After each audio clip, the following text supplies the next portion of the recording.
Entonces vamos a ver que la cena empieza, así que por favor vayan preparándose. Yo les voy a ir mencionando en qué orden van a entrar. Hay un tema polémico que hay que mencionar en esta parte de la cena y tiene que ver con Judas. ¿Okay? Vamos a hablar cuáles son las dos posibilidades. Vamos a seguir una manteniendo abierta la otra. ¿Okay? Nosotros vamos a darnos cuenta que los evangelios, los evangelios sinópticos, que son Mateo, Marcos y Lucas, y Juan, que ese no es sinóptico, pero también el evangelio de Juan, lo que hablan acerca de la cena del Señor se va complementando. De hecho, el evangelio de Juan no va a mencionar ciertas cosas que sí mencionan los sinópticos, Mateo, Marcos y Lucas. De hecho, en el evangelio de Juan no encontramos como tal la institución de la cena del Señor. Lo encontramos en Mateo, Marcos y Lucas. Pero aparte de eso, vamos a tener en Lucas una variación en el orden de los eventos. Ahora, esto no debe de alarmarnos ni preocuparnos. Esto tiene que ver con las características de los evangelios. Los evangelios no necesariamente están ordenados de manera cronológica, sino que están ordenados de manera temática. A veces los autores hacían ciertos ajustes que pudiera enfatizar más ciertas cosas que ellos querían desarrollar acerca de lo que estaban mostrando acerca del Señor Jesús. Igual hablamos de esto, si no me equivoco, en el conversatorio acerca de la inerrancia bíblica. Así que vean el conversatorio por cualquier cosa, si hay dudas. Entonces, Mateo menciona que Jesús anuncia que será entregado. Luego dice que todos empiezan a preguntar quién será el que lo va a entregar. Y luego el Señor Jesús dice, ay del traidor. Posteriormente se instituye la cena del Señor. Vamos a hacer lo siguiente. Con Mateo vamos a poner orden A, B, C y D. Pero Marcos sigue el mismo orden. Jesús anuncia que será entregado. Todos empiezan a preguntar quién será. Ay del traidor y la institución de la cena. Entonces en Marcos tenemos A, B, C, D. Pero en Lucas ya dijimos que cambia la cosa. En Lucas primero tenemos la institución de la cena. Luego dice que Jesús anuncia que será entregado. Ay del traidor, y todos empiezan a preguntar quién será. Y esto no debe ser mayor conflicto. No nos vamos a detener tanto en esto.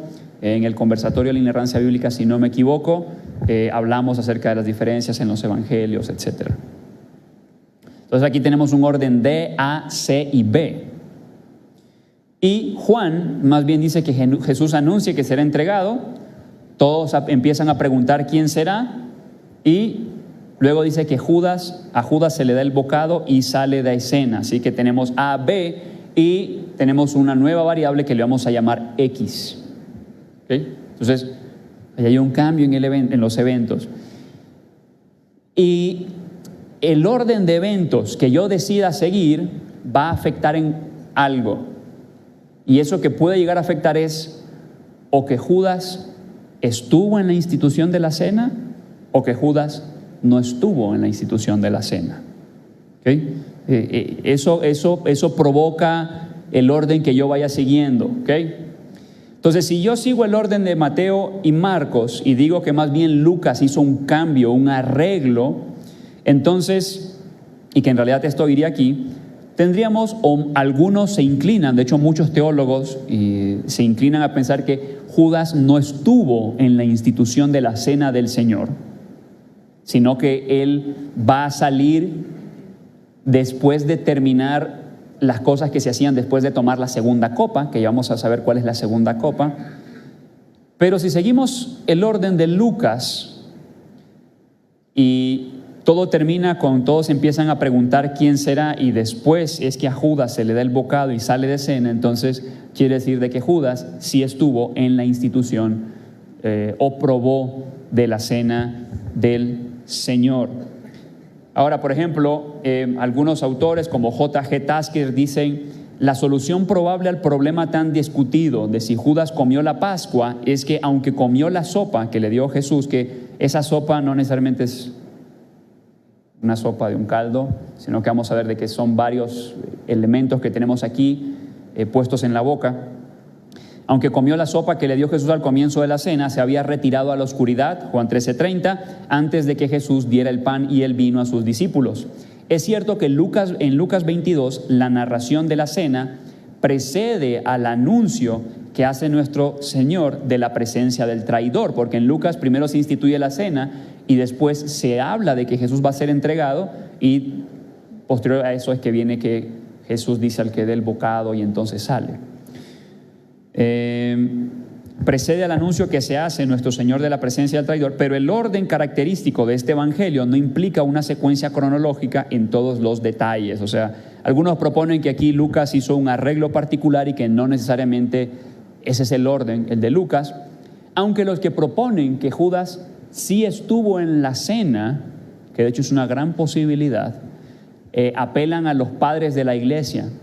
Porque de hecho, bueno, no los padres, más bien algunos personajes muy icónicos de la historia del cristianismo, porque en realidad en la antigüedad sí se creía que Judas estuvo en la cena. Entonces, tenemos evidencia histórica, o por lo menos referencia de algunos personajes que decían, sí, Judas sí estuvo en la institución de la cena. Por ejemplo, Juan Crisóstomo dice, Judas no se convirtió mientras participaba de los misterios sagrados. Por lo tanto, en ambos lados, su crimen se vuelve más atroz, ya sea porque, imbuido de tal propósito, se acercó a los misterios y porque no se hizo mejor para acercarse, ni por miedo, ni por el beneficio recibido, ni por honor conferido a él. Y esto lo encontramos en la homilía 82.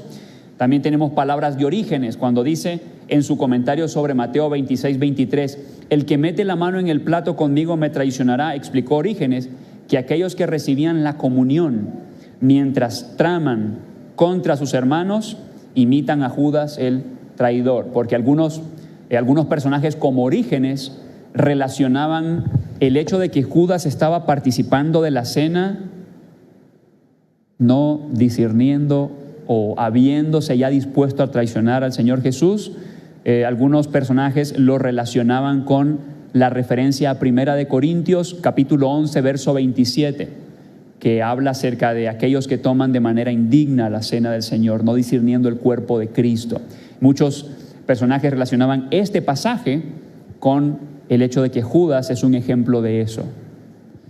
Entonces, están las dos posibilidades. Cabe mencionar que en esta representación, como muchos autores, vamos a pedirle a Judas que salga antes de la institución de la cena, aunque hay que mantener en mente de que muchos personajes de historia del cristianismo sí estaban de acuerdo en que Judas fue partícipe, y siendo partícipe de la institución de la cena era aún todavía más culpable, más sacrílego y más atroz por su proceder, por el orden que nos muestra Lucas.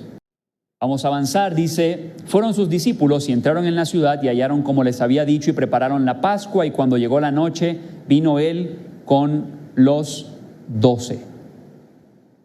Entonces ahora sí, ya van a entrar mis estimados con sus túnicas.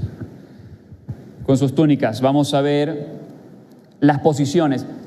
A lo mejor ustedes habrán visto esta pintura de Leonardo da Vinci acerca de la Cena del Señor. Cabe mencionar que esa imagen pues no necesariamente es fiel a los elementos culturales del primer siglo en el contexto judío. De hecho, una de las cosas que solamente se pueden entender sabiendo el contexto cultural son cosas como el hecho de que los evangelios dicen que Juan se acostó en el pecho de Jesús. Entonces imagínense, si está en una mesa normal, el pobre Juan está así, ¿okay? Pero no es así. Así que vamos a tratar de mostrarles aquí a los que están al fondo. Vamos a cambiar ahorita de repente la cámara para que puedan ver las posiciones, aunque igual en las diapositivas les vamos a ir mostrando el orden. Lo que se solía ocupar en muchas de las fiestas es lo que se conoce como el triclinio romano. De hecho, aquí nosotros hemos intentado asemejar la estructura al triclinio romano, poniendo los elementos que también se utilizan en la Pascua. Entonces tenemos las posiciones.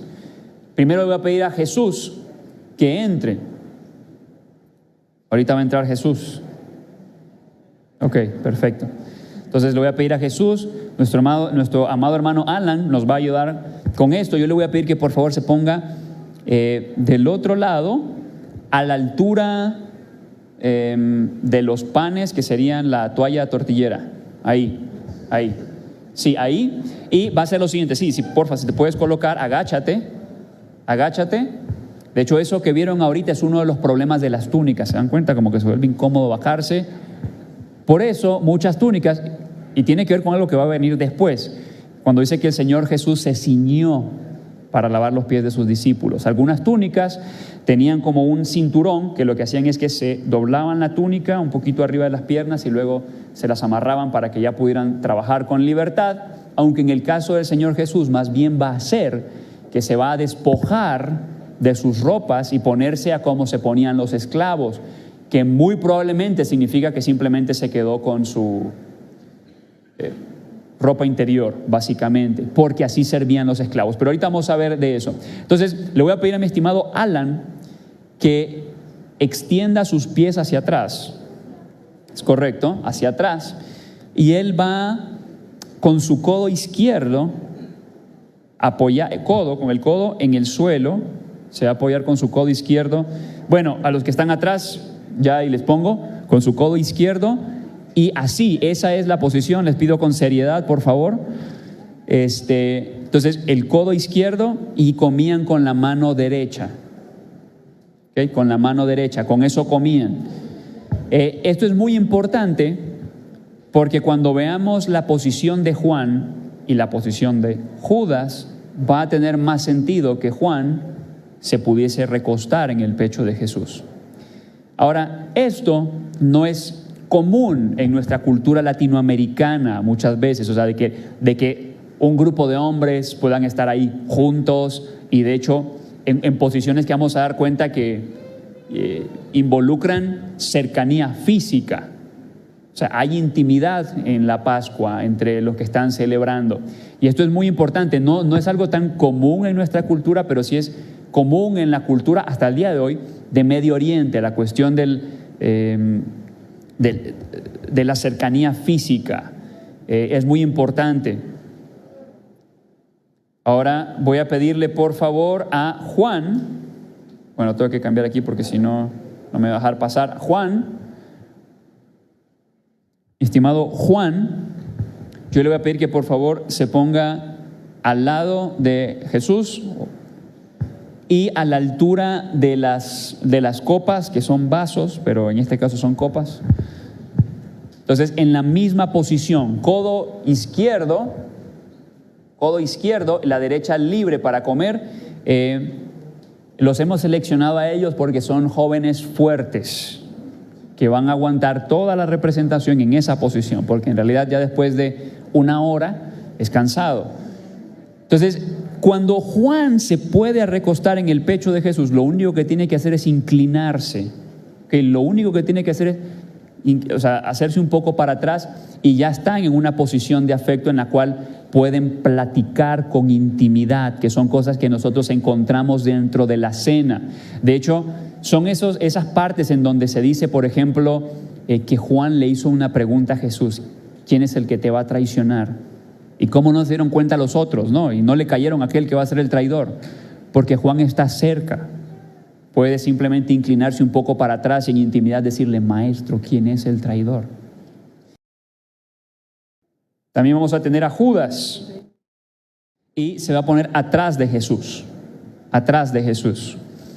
Y uno dice, bueno, ¿cómo sabemos que esa es la ubicación? Bueno, esa es la ubicación más probable porque en medio de la Pascua, una de las cosas que vamos a encontrar, específicamente el Evangelio de Mateo, esto solamente lo menciona el Evangelio de Mateo, que Judas pregunta: ¿soy yo el que te va a entregar? Y que Jesús le dice: tú lo has dicho.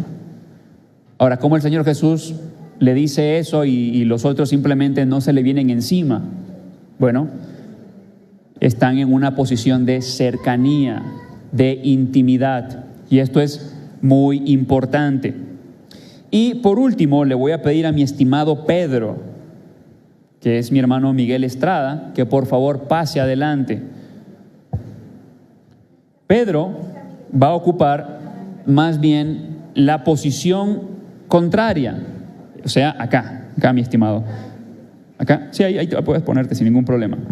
Muy probablemente era el último en la mesa, o algunos lo ubican ahí. Entonces va a poner su codo izquierdo de igual manera.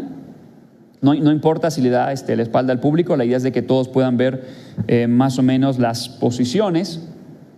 Y esa era la posición, o por lo menos la más probable. ¿Cómo sabemos esto? Pedro le va a hacer señas a Juan diciendo: pregúntale quién es el que lo va a entregar. Entonces, ¿desde dónde lo puede ver Juan? Acá. Ahora, si están con el brazo izquierdo, lo cual provoca que le den un poco la espalda a los que están acá, hubiera sido un poco improbable que se pudieran hacer señas con disimulo si Pedro hubiese estado allá. Así que tenía que estar Pedro de este lado. Entonces, estas son las posiciones que generalmente se aceptan para la representación, o los lugares en donde estaban los discípulos y el Señor Jesús. Aquel es el lugar del anfitrión. Ahora, algo muy importante es que los lugares más cercanos al anfitrión eran lugares de más honra. Entonces, tenemos a Juan, el discípulo amado. Es evidente que Juan esté allí con el Señor Jesús, y de que Juan pueda recostarse en su pecho y tener intimidad en esta cena antes de morir. Pero ¿a quién se le estaba dando también lugar de honra? A Judas. Y una vez más, esto nos sigue hablando acerca del corazón de nuestro Señor Jesús. Y bien dice el Evangelio de que aquellos que aman a sus amigos o a los que les hacen bien, en realidad no son muy diferentes a los paganos o a los gentiles, porque los gentiles lo mismo hacen. Pero más bien el Señor Jesús va a decir: amen a sus enemigos. Y esto es lo que va a hacer el Señor Jesús. Va a amar a Judas, o demostrarle amor, hasta el final. Vamos a darnos cuenta que hay ciertos elementos dentro de la cena que muestran ese aprecio, ese cariño, esa muestra de amor a Judas. ¿Okay? Los lugares cercanos al anfitrión eran los lugares de honra. El Señor Jesús va a amar a sus enemigos. Y ese es el mismo ejemplo que nosotros debemos seguir. Porque, qué fácil amar al amigo con el que me veo para salir y a comer carnitas o lo que vayas a comer. Pero qué difícil es amar genuinamente. Okay. No me refiero a poner una cara de: ay, hermano, ¿cómo está? No, eso lo podemos hacer todos. Qué difícil es amar genuinamente a aquellos con los que no simpatizamos tanto, a aquellos con los cuales hemos tenido un altercado, una riña. Pero si el creador del universo puede amar a aquel que lo va a traicionar y que es merecedor de un infierno eterno, ¿cómo nosotros no vamos a amar a nuestros hermanos?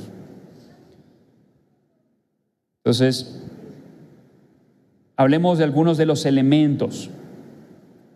Ya habíamos mencionado el cordero, pero vemos que hay más cosas aparte del cordero que no lo estamos incluyendo acá. Tenemos los panes. Mis estimados, en las tortilleras, en los trapos de tortillera, ahí van a ver unos panes. ¿Por qué? Porque los panes no eran como hoy en día cuando uno va a comer un bolillo, ¿ok? En realidad eran lo más parecido que tenemos a ese pan son las tortillas, ¿ok? Aquí hemos ocupado para esta ocasión el pan pita, que de hecho, si se dan cuenta, es muy parecido. Si alguna vez ustedes ven videos de judíos preparando el matzot, que le llaman ellos, o la masa, se van a dar cuenta que son como tortillas súper delgaditas y hasta quedan como quemaditas por el borde, porque la idea es que las intentan freír mucho. ¿Por qué? Para que no haya ninguna posibilidad de descomposición, o sea, que haya quedado mal cocinada por una parte, o sea, que queden bien. Vamos a tener 4 copas, porque a veces uno puede llegar a pensar que era una copa, ¿no? Pero en realidad eran 4 copas, que significaban distintas cosas.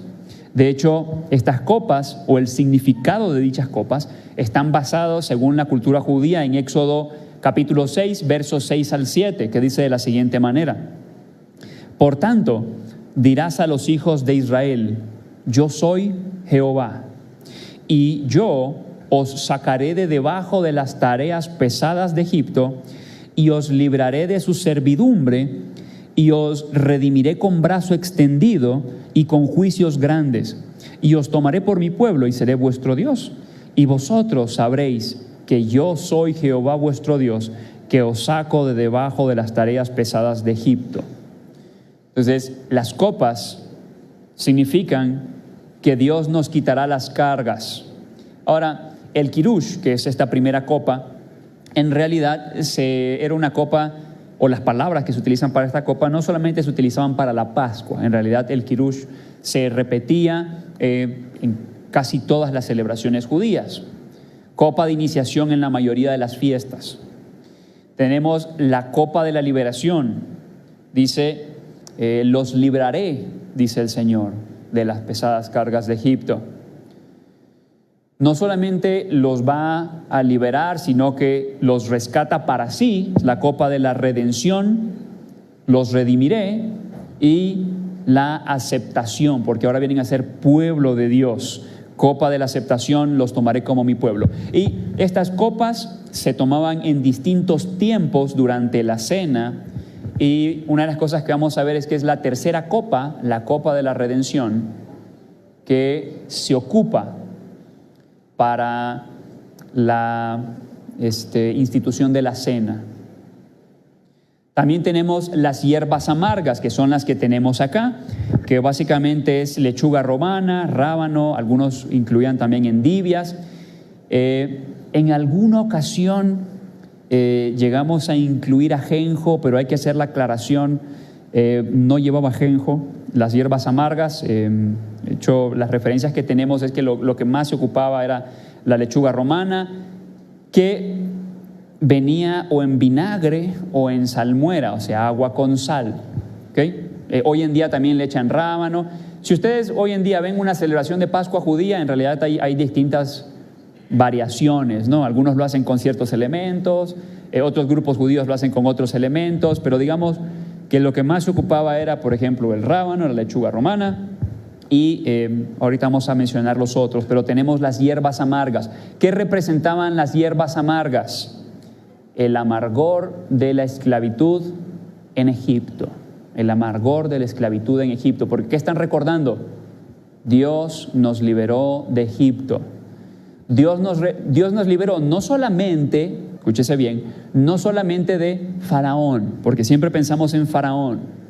Nosotros leímos que dice que yo los redimiré de los dioses de Egipto.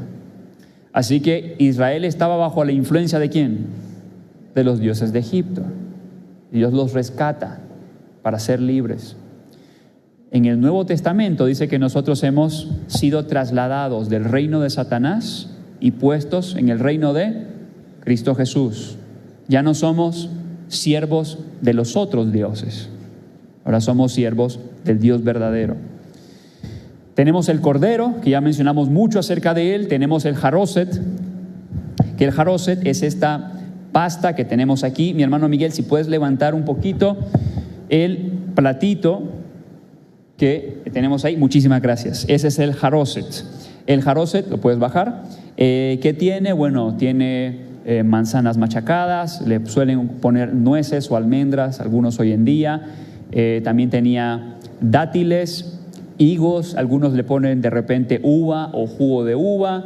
Todo esto se machacaba, bueno, servía un poco y se machacaba, y si se dan cuenta es como una pasta barrosa, ¿okay? Una pasta barrosa, que de alguna manera hay una alusión, por ejemplo, al barro que hacían, o los bloques de barro que hacían en Egipto, pero es una pasta dulce, ¿okay? Muchos judíos cuando celebran la Pascua lo que hacen es que para no disfrutar de las hierbas amargas nada más, lo que hacen es que ponen un poquito de jaroset, que es dulce, en las hierbas amargas, junto con un pedazo de pan, y todo se lo prueban junto.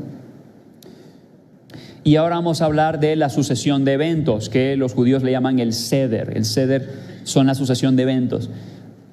Tiene que ver con la sucesión de eventos de cómo se van comiendo los ingredientes, aunque en esta sucesión de eventos vamos a ir mencionando no solamente el orden de los ingredientes, sino también lo que va ocurriendo en nuestra última cena con nuestro Señor Jesús.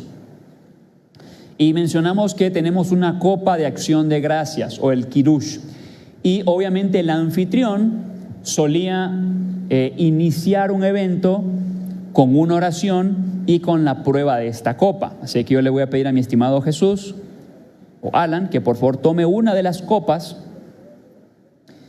Se decía el Kiddush. Entonces levantas la copa, por favor. Vamos aquí a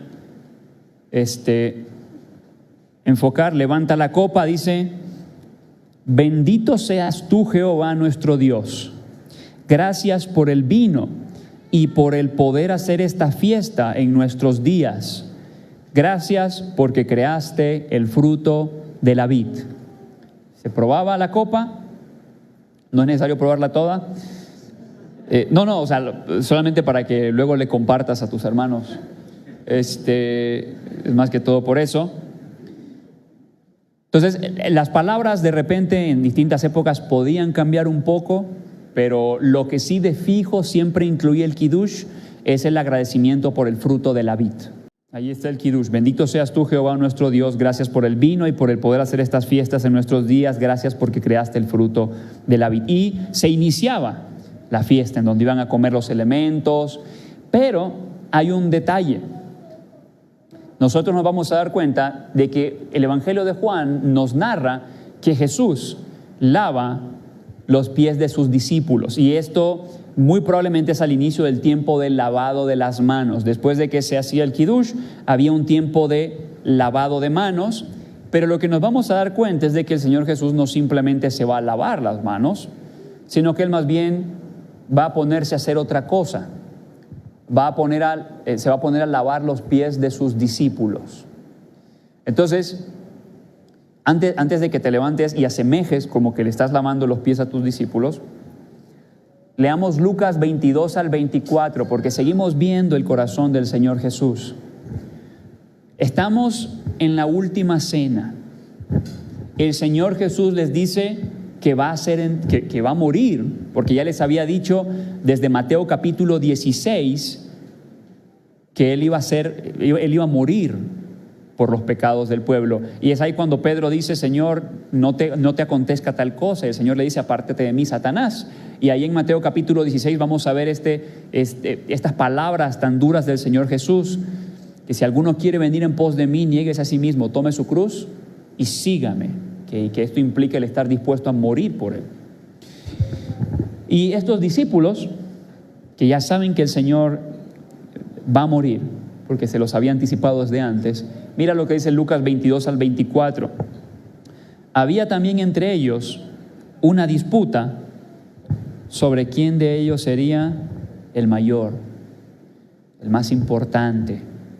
En una ocasión vemos de que la madre de Juan y Jacobo viene a pedirle al Señor Jesús: yo te pido que mis hijos se sienten uno a cada lado tuyo cuando instituyas tu reino. O sea, ellos, ¿qué es lo que querían? Querían posición. Y uno podría imaginar que al estar el Señor Jesús a punto de morir, ellos estaban conmovidos, estaban preocupados. Y ciertamente estaban preocupados por el Señor Jesús, pero de repente parece que están más preocupados por otras cosas. Y nosotros no somos muy diferentes a los discípulos. ¿O acaso en los trabajos a veces no hay luchas de poder, de quién es el más importante, de quién es el que manda? Una de las cosas que nosotros vamos a encontrar en la Escritura es que las posiciones de liderazgo son posiciones de responsabilidad y servicio. Pero en las mentes de los discípulos lo que querían era gobierno, poder, autoridad, posición. Y nosotros a veces podemos buscar eso. En vez de pensar de que yo he sido puesto para servir a otros, pienso que he sido puesto para mandar a otros. y que los demás necesitan de mi guía y de mi autoridad para poder hacer las cosas bien. El Señor Jesús más bien va a servir y les va a dar un mensaje a los discípulos. Eso no solamente ocurre en el trabajo, a veces lamentablemente ocurre en algunos ministerios, donde en vez de tener una mentalidad de expandir el reino de Dios, es una mentalidad de competencia. Y esto es una tristeza, estemos en donde estemos en un ministerio donde se supone que servimos a Dios, o estemos en el trabajo. Pero el Señor Jesús nos va a mostrar que en su reino las cosas funcionan al revés. Porque en el reino de las tinieblas, el que manda es superior. El que es servido por los demás es superior. En el reino de Cristo Jesús, el que sirve es el mayor. Dice Juan capítulo 13, versos 1 al 5, antes de la fiesta de la Pascua, sabiendo Jesús que su hora había llegado para que pasase de este mundo al Padre, como había amado a los suyos que estaban en el mundo, los amó hasta el fin. Y cuando cenaban, como el diablo ya había puesto en el corazón de Judas Iscariote, este es Juan 13, del 1 al 5, hijo de Simón, que le entregase, sabiendo Jesús que el Padre le había dado todas las cosas en las manos y que había salido de Dios y a Dios iba, se levantó de la cena y se quitó su manto. O sea, queda tipo nada más en ropa interior, porque así quienes servían, así servían los esclavos. De hecho, Pablo se va a llamar así, porque uno piensa en Pablo, pero Pablo se va, o sea, como el gran Pablo, pero Pablo se va a llamar a sí mismo el doulos, el esclavo de Dios o el esclavo de Jesucristo.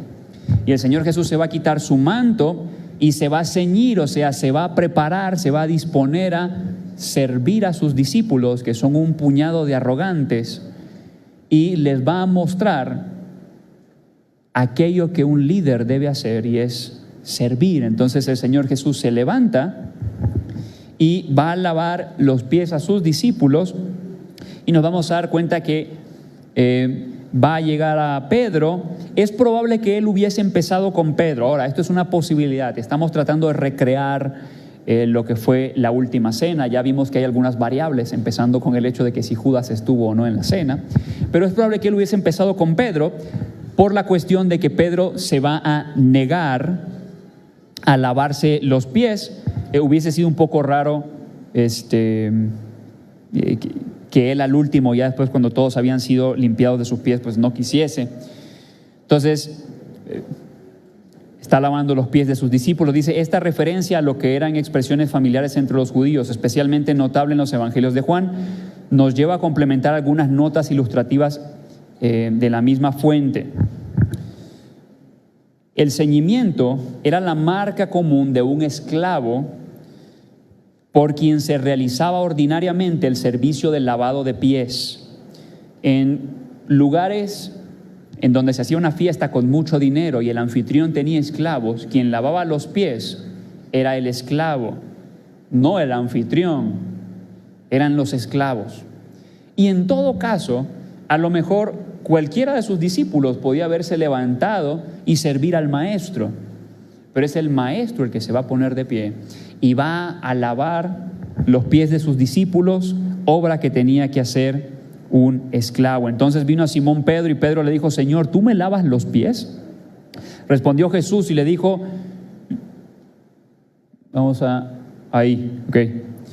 Respondió Jesús y le dijo, lo que yo hago tú no lo comprendes ahora, mas lo entenderás después. Pedro le dijo, no me lavarás los pies jamás. Jesús le respondió, si no te lavare, no tendrás parte conmigo, le dijo Simón Pedro.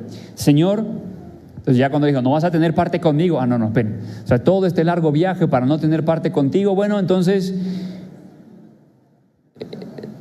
no solo mis pies, sino también las manos y la cabeza. Jesús le dijo, el que está lavado no necesita sino lavarse los pies, pues está todo limpio, y vosotros limpios estáis, aunque no todos, haciendo referencia a Judas. Así que después que les hubo lavado los pies, puedes volver a tu lugar, muchas gracias. Los pies, tomó su manto, volvió a la mesa, o sea, se volvió a vestir, porque se quitó su manto, y les dijo, ¿sabéis lo que os he hecho? Vosotros me llamáis maestro y Señor, y decís bien, porque lo soy. Pues si yo, el Señor y el Maestro, he lavado vuestros pies, vosotros también debéis lavaros los pies los unos a los otros. Ahora, mis hermanos, nosotros no nos lavamos los pies. ¿Estamos de acuerdo en eso? Pero el punto no es el acto de lavarse los pies. El punto es lo que representa el lavado de los pies. Y es un acto primeramente de humildad y de servicio. Y estamos para servirnos los unos a los otros. De hecho, en la iglesia hay distintos dones y somos un cuerpo. Y ese cuerpo es para la edificación, esos dones son para la edificación del cuerpo de Cristo. Y el ejercimiento de dichos dones tiene que ver con el servir a nuestros hermanos. El que tiene el don de la enseñanza en la enseñanza, el que tiene el don de dar, dando con liberalidad, el que tiene el don de presidir, presidiendo, etc. Romanos capítulo 12, 1 Corintios 12. Es el servicio, es algo que caracteriza a aquellos que siguen las pisadas del Maestro. Verso 16, de cierto os digo, el siervo no es mayor que su Señor, ni el enviado es mayor que el que lo envió. Si sabéis estas cosas, bienaventurados seréis si las hiciereis. No hablo de todos vosotros, ya que sé a quienes he elegido. Y esto obviamente en referencia a Judas. Ahora dice Alfred Edersheim, dice, no se trataba de una ceremonia de humillación sin sentido por parte de Cristo, ni tampoco de una ceremonia en la que se exigiera la máxima sumisión, sino que la acción era simbólica y significativa para el discípulo, ya que estaba bañado y limpio de corazón y de espíritu. Solo necesitaba esto, lavarse los pies en consagración espiritual al servicio del amor que Cristo había manifestado aquí en un acto simbólico.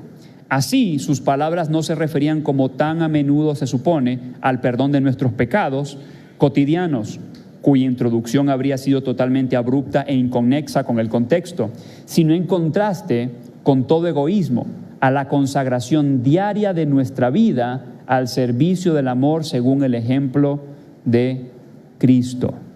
Y si hay algo a lo que Dios nos llama, es al servicio. Y mis amados hermanos, si todos estamos sirviendo, no existiría en una iglesia aquellos que solamente ocupan una banca.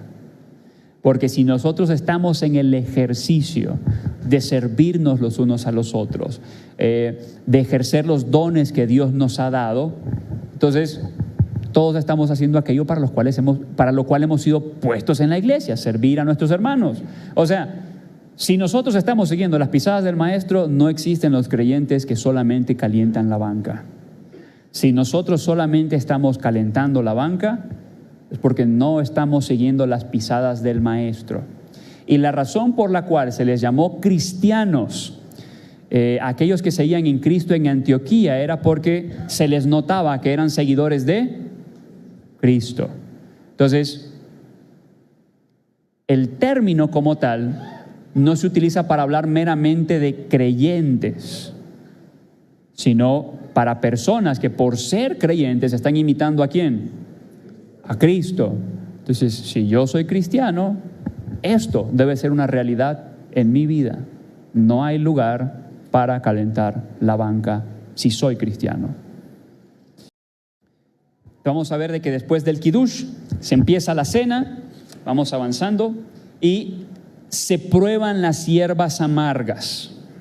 Entonces se prueban las hierbas amargas, ¿sí? Agarren ahí un poco de hierbas amargas, las prueban, por favor. No le tengan miedo, por favor, yo les suplico que agarren con abundancia y liberalidad. Pero bueno, se prueban las hierbas amargas, y como ya mencionamos, estas hierbas amargas representan la amargura de la esclavitud. Ellos habían sido esclavos en Egipto y ya se comen las hierbas amargas. Entonces, ahí pueden ver las hierbas amargas, se están probando. Nos vamos a dar cuenta de que la amargura en algunas partes de la Escritura como Proverbios, está relacionado al pecado. Por ejemplo, si bien las hierbas amargas en el contexto de la cena del Señor representaban la amargura de la esclavitud en Egipto, nos vamos a dar cuenta en Proverbios capítulo 5, versos 3 al 4, que se habla de otra hierba que es amarga, que es el ajenjo. Dice Proverbios 5 del 3 al 4, porque los labios de la mujer extraña destilan miel, y su paladar es más blando que el aceite, mas su fin es amargo como el ajenjo, agudo como espada de dos filos. Entonces, aquí el amargor, ¿a qué está relacionado? Está relacionado a las consecuencias ¿de qué? Del pecado. En el contexto de los libros proféticos, si alguna vez has leído los libros proféticos, que yo te animo a que los leas porque son muy exhortativos, la esclavitud viene como resultado del pecado de Israel. Entonces, esta cuestión de la esclavitud, del amargor, está íntimamente relacionada. Juan capítulo 8, versos 34 al 36 dice, Jesús les respondió, de cierto os digo, que todo aquel que hace pecado, esclavo es del pecado. Y el esclavo no queda en la casa para siempre, el Hijo sí queda para siempre. Así que si el Hijo os libertare, seréis verdaderamente libres. Se comen las hierbas amargas y ahora se parte el aficómon o aficomen, y este es un pan. Entonces yo le voy a pedir al anfitrión que por favor saque un pan, y lo que va a hacer es lo siguiente: lo va a partir y la mitad de ese pan lo va a guardar. Lo puedes guardar ahí en la tortillera si quieres. Ponlo, si quieres, abajo para que lo sepas distinguir, porque ese lo vamos a ocupar después, el aficómon. Entonces, parte el pan, puedes mostrar el pan ahí, guarda el otro pan. Ese pan va a ser importante, el aficómon o el aficomen. Ese pan era el primer pan que se partía, se guardaba una parte, y algo que nosotros vamos a encontrar en cristianos de finales del primer siglo, probablemente posterior a la destrucción del templo de Jerusalén en el año 70 después de Cristo, es de que ese pan, el aficómon, el que se guardaba, el que ya guardó Jesús, le empezaron a llamar el que ha de venir, o empezaron a relacionar ese pedazo de pan como el que ha de venir, porque nosotros nos vamos a dar cuenta de que ese pan va a ser importante para la tercera copa, porque Jesús lo va a utilizar para hablar de sí mismo. Este es mi cuerpo, por vosotros es partido. Después la iglesia primitiva, cuando celebraba la Pascua, le va a empezar a llamar a este aficómon el que ha de venir, porque ese mismo cuyo cuerpo fue partido es aquel que un día va a volver. Tenemos el partimiento del aficómon, y aquí básicamente lo que va a empezar es la cena como tal, porque ahora vamos a tener la segunda copa. Entonces, mis estimados han estado esperando el tiempo para comer, así que ahora sí van a comer.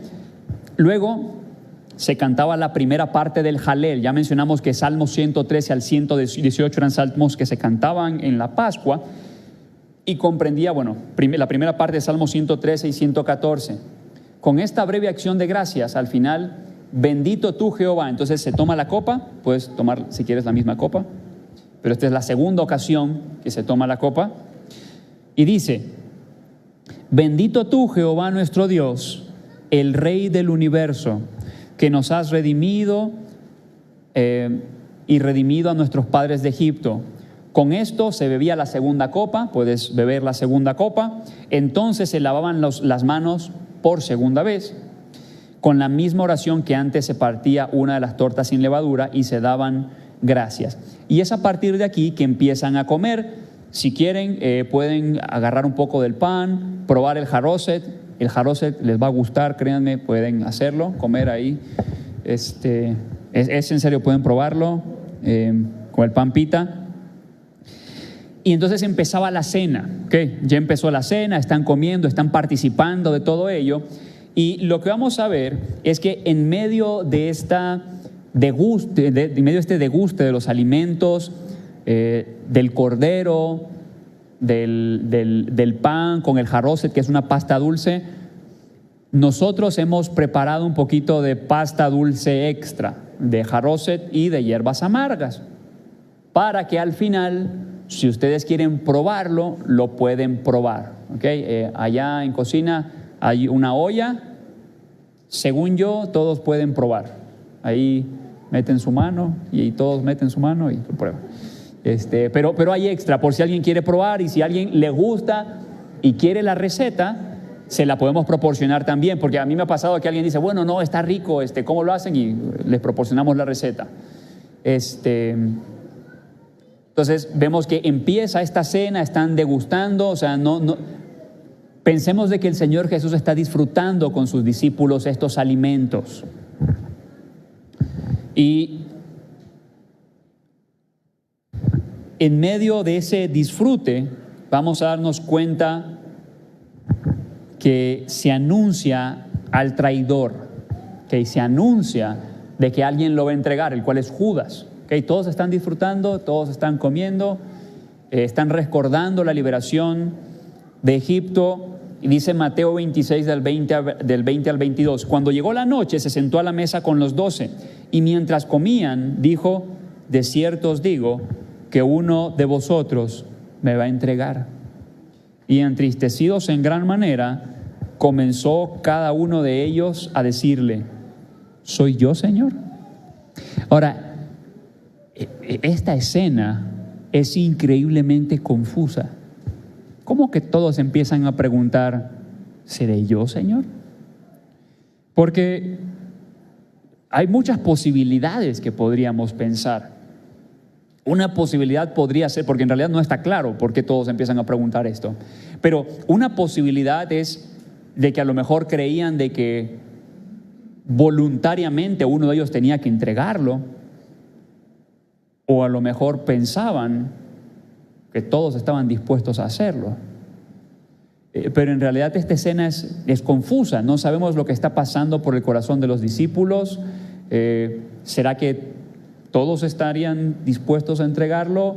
¿O será que a lo mejor pensaban de que simplemente esto iba a ser algo planeado en donde el Señor les iba a decir a uno de ellos, ve y entrégame para que pues ahora tenga que pasar todo lo que tiene que pasar? No lo sabemos. Lo que sí sabemos es que el Señor Jesús va a designar a uno en particular. Dice Juan capítulo 13 versos 23 al 20, que ya mencionamos que vamos a seguir el orden en donde Judas sale antes de la institución de la cena, aunque puede ser de que esto en realidad ocurra posterior a la institución de la cena. Mantengan eso en mente, ¿okay? Porque el detalle está en que el orden no nos deja ver algo claro. Hay muchos que se inclinan por el hecho de que no estuvo. Algunos personajes de la historia del cristianismo sí creyeron que estuvo y de hecho interpretaron algunos pasajes a la luz de eso. Pero dice, a este pues hizo señas, dice, uno de sus discípulos al cual Jesús amaba estaba recostado al lado de Jesús. Entonces, lo único que tenía que hacer, como ya mencionamos, Juan, era inclinarse hacia atrás y ya podía disfrutar de esa comunión íntima con el Señor. ¿Okay? Esto es algo muy normal en Medio Oriente, el hecho de que hay afecto entre hombres. De hecho, si alguna vez viajan allá, ustedes van a poder ver, por ejemplo, en el caso de musulmanes, que caminan por la calle agarrados. ¿Por qué digo musulmanes? Porque es en general la cultura de Medio Oriente, no solo judíos, pero puedes encontrar musulmanes, de hecho, caminando por la calle agarrados de las manos y la esposa de uno de ellos va atrás con los niños. Pero a quien le va mostrando afecto es a su amigo. Entonces, esta cuestión del mostrar afecto entre hombres es muy importante, ¿okay? Entender el contexto. Entonces, él estaba recostado al lado de Jesús. A este pues hizo señas Simón Pedro, porque Simón Pedro está delante de Juan, así que Simón Pedro le puede hacer señas, le hace señas y le dice, bueno, pregúntale, ¿quién es el que lo va a entregar? Y respondió Jesús, a quien yo diera el pan mojado, aquel es. Y mojando el pan, lo dio a Judas Iscariote, hijo de Simón. Ahora, algo importante,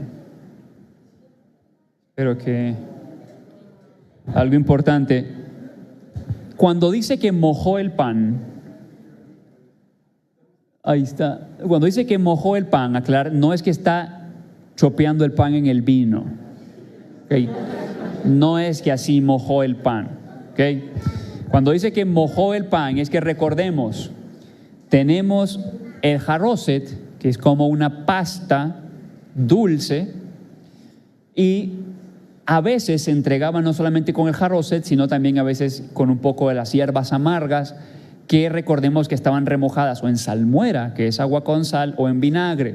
Entonces, él va a embarrar el pan en el jarroset.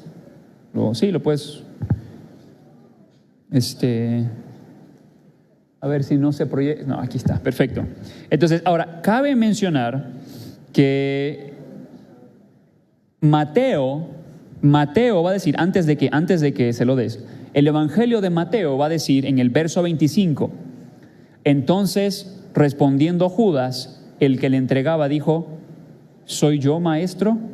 Y le dijo, tú lo has dicho.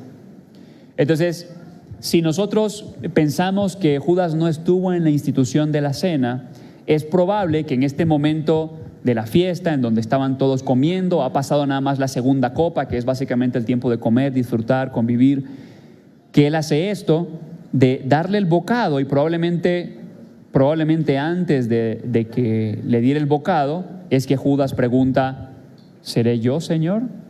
El Señor Jesús le dice, tú lo has dicho, le da el bocado en la boca, con la mano,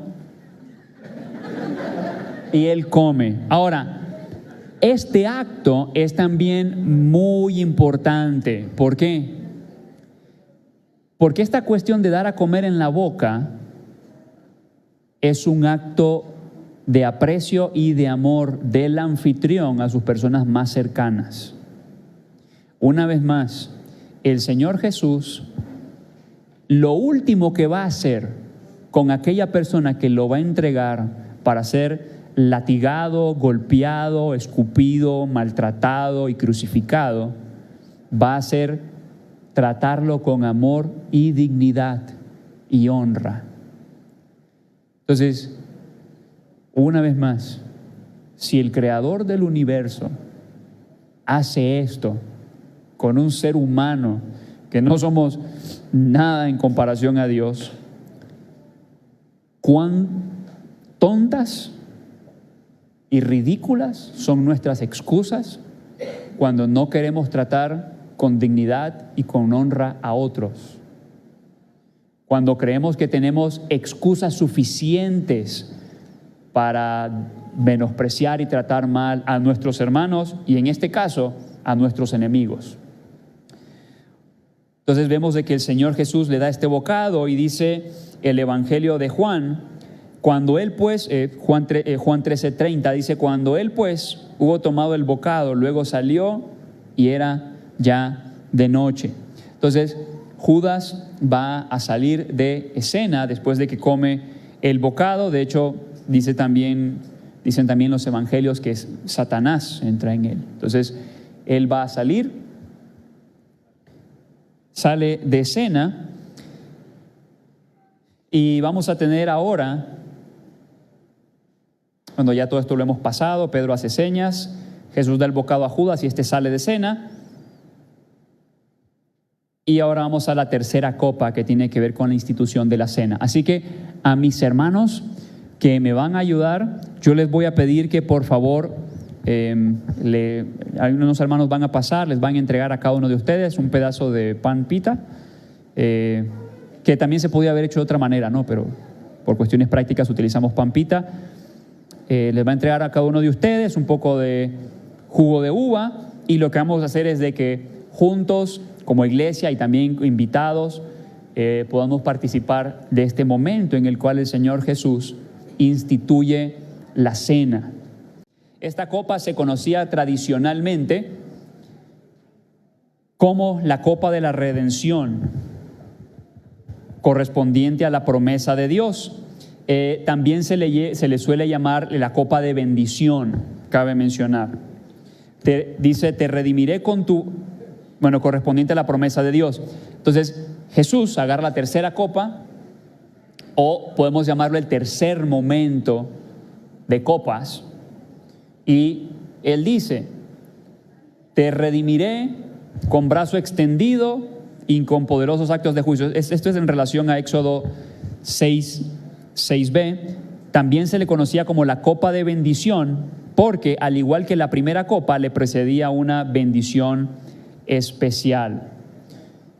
¿Okay? Se le dio una copa, se le daba este nombre de la copa de bendición. Esta referencia a la copa de bendición la encontramos también en otros pasajes del Nuevo Testamento.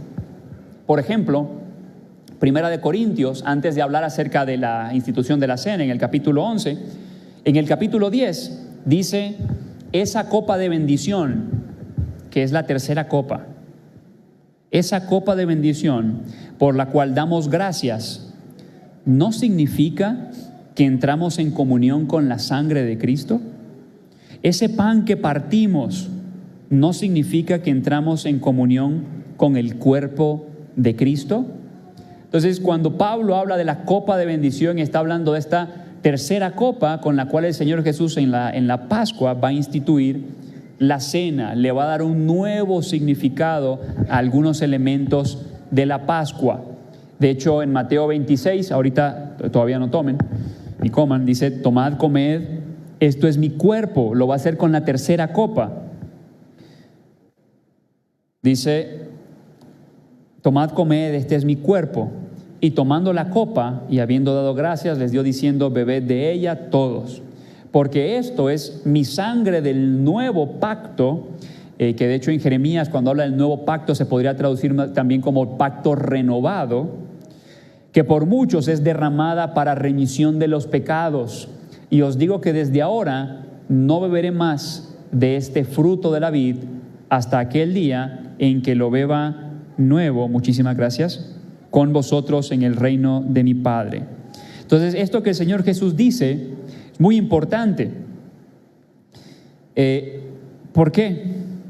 Porque no solamente es un memorial de que su cuerpo fue partido y que su sangre fue derramada, sino que también es un aliento de esperanza, porque ¿cuándo se volverá a disfrutar esto con el Señor Jesús? Cuando estemos con Él, en el reino. Entonces, esto es en el tiempo presente, de alguna manera, también recordar que algún día vamos a poder disfrutar de esa comunión eterna con Él.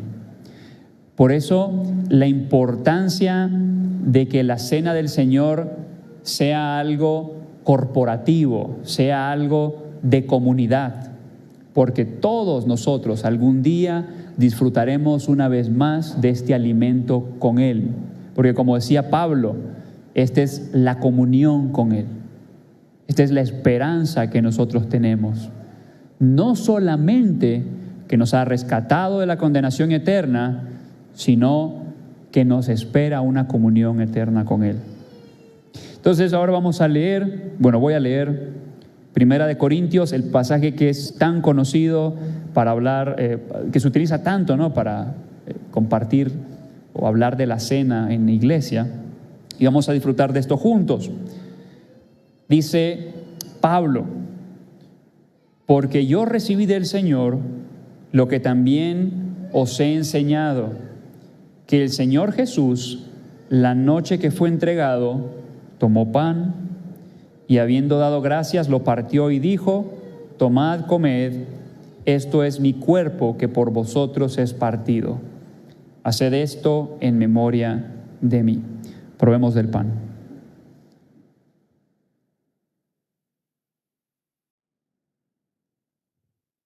Isaías 53, verso 1 en adelante, dice, ¿quién ha creído a nuestro anuncio?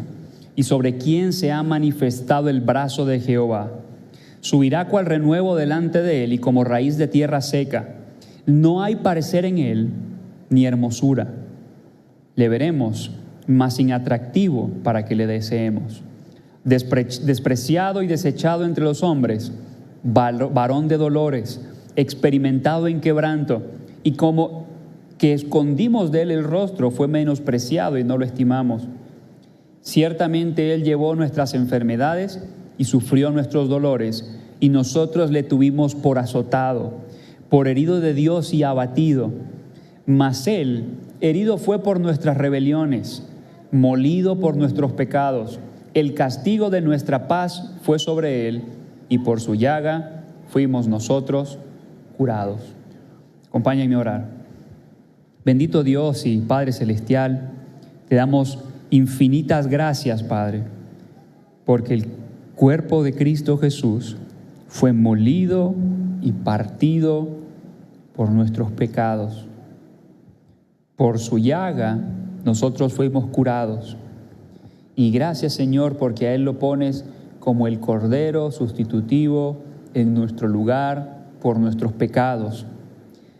Porque una ofensa contra un Dios eterno e infinito merece una condena eterna e infinita. Gracias, Padre, porque tú muestras tu amor para con nosotros, que siendo aún pecadores, Cristo murió por nosotros. Todo esto te lo agradecemos, Padre, en el nombre de Cristo Jesús. Amén. Verso 25 dice: asimismo tomó también la copa, después de haber cenado, diciendo: esta es la copa del nuevo pacto en mi sangre. Haced esto todas las veces que la bebiereis, en memoria de mí. Tomemos de la copa.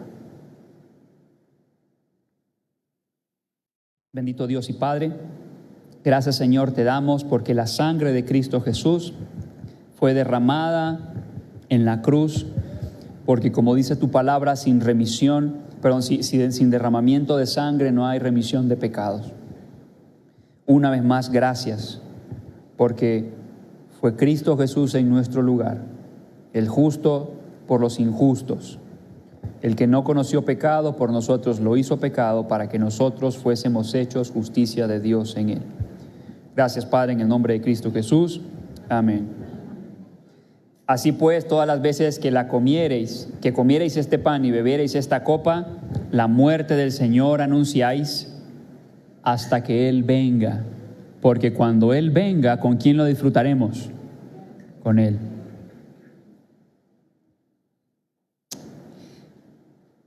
Después de la institución de la cena, se termina la cena y vamos a tener la copa de aceptación, que es la última copa.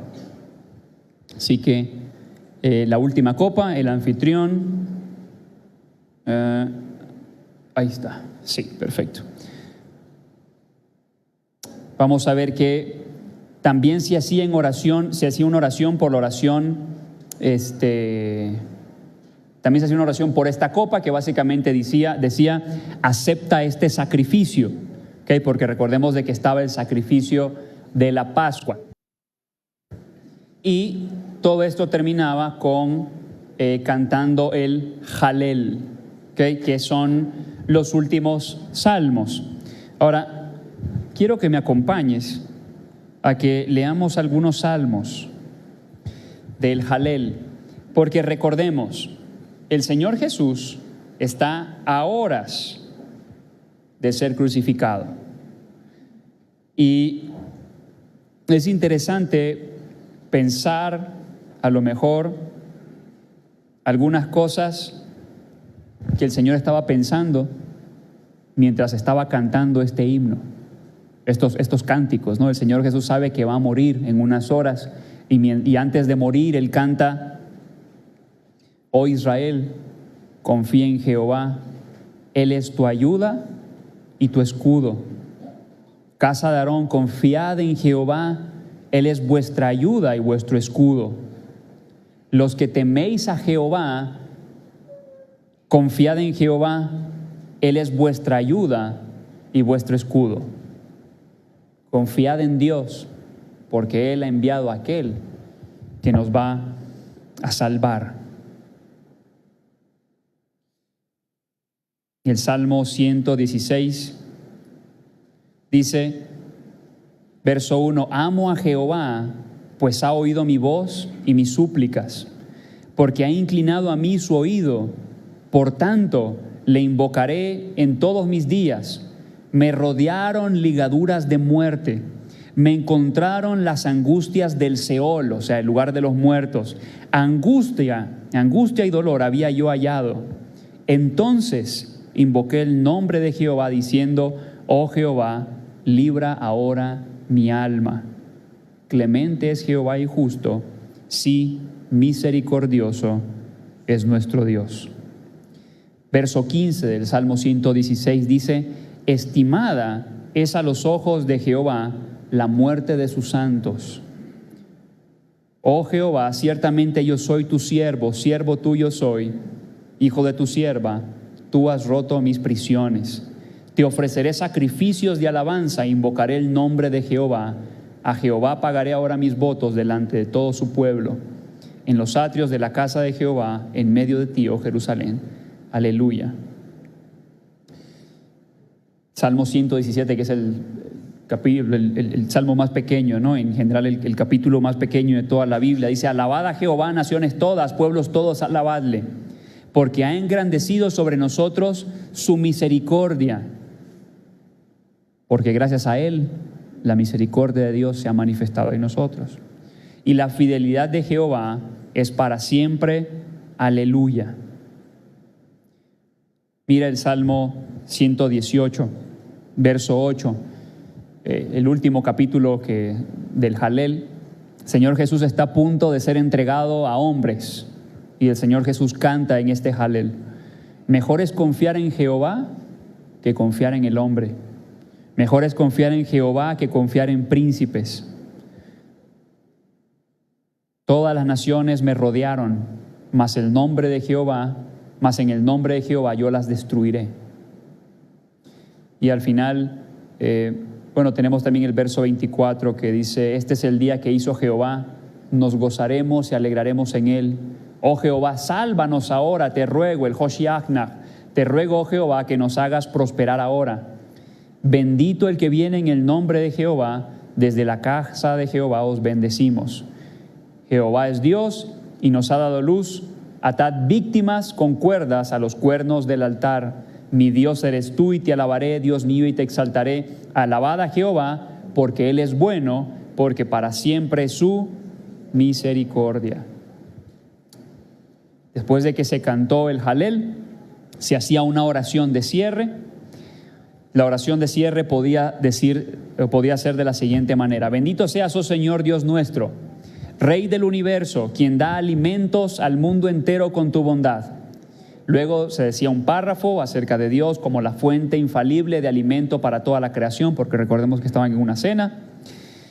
Una acción de gracias por la redención de Egipto, el pacto de Dios con Israel, las propiedades de la Torá para dar sustento y la tierra que se habría de heredar. Como ocurre con las bendiciones más extensas, termina con un resumen de los puntos principales y luego, bendito seas, oh Dios, por la tierra y por el sustento. Entonces, después de eso, vamos a ver en los evangelios que el Señor Jesús sale. El evangelio de Juan, capítulos 14 en adelante, nos da una conversación más íntima que hay entre ellos, pero en medio de toda esa conversación ellos salen, así que le agradecemos a nuestros hermanos que nos ayudaron aquí con la cena. Por favor, un aplauso por su colaboración. Muchísimas gracias.